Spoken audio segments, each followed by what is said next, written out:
So in this drawing, we're going to be using different layers, and in order to get to the layers menu, we're going to click layers on the very left toolbar, and then we're going to click new layer.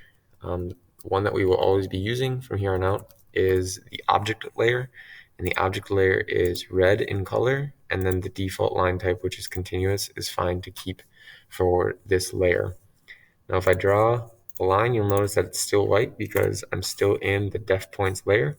But if I click object layer and then draw a line, now my line is that different color because it's now on that layer. And that's helpful because I can hide that layer by turning this off and on.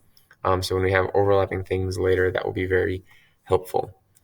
Be careful when you're selecting which layer you want to use that you're clicking closer to the name than the color, because if you click the color, it'll just bring up the color menu, and even if you choose the color, it won't select the layer that you wanted. So I've drawn a multi-view drawing. Here I've got a top view with a hole in the top of this square block. And then here I have the front view, which doesn't show this circle yet. And in order to do that, I'm going to need hidden lines and center lines. So to do that, I'm going to add more layers. The first one will be called hidden. Hidden lines should be light green. And then the line type is the same name as the layer. So we're going to go find the hidden line type. Then I'm going to add a last new layer, which is called center. Notice that they are alphabetized as soon as I make them. Center line should be magenta or pink. And then when I click on center, I can change this line type to the same name as the layer, which is center.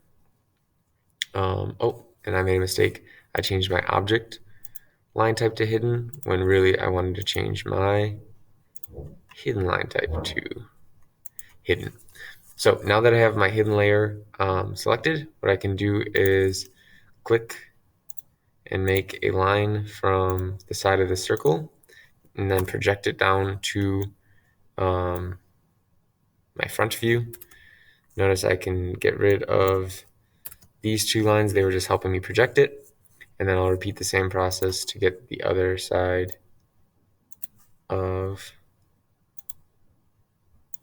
the circle.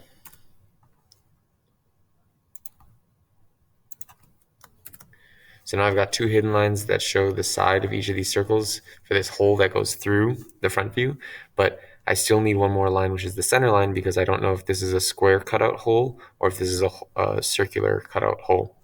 So again, I'm going to change to my center view, because if I draw a line on the hidden layer and then I try to change that over to my center view, it won't let me do that. And so what I need to do instead is choose my center layer before I draw my line, and then go from the center of my circle. Notice I'm now going to go a little bit backwards, so I'm outside of this front view. So I'll go 0.5 higher, and then a total of 3 down before I delete these projection lines. And the reason that we do that is that we want the center line to go a little bit further than the object lines. So it should go outside of the bounds, whereas your hidden lines go just to the edge. Thank you for watching.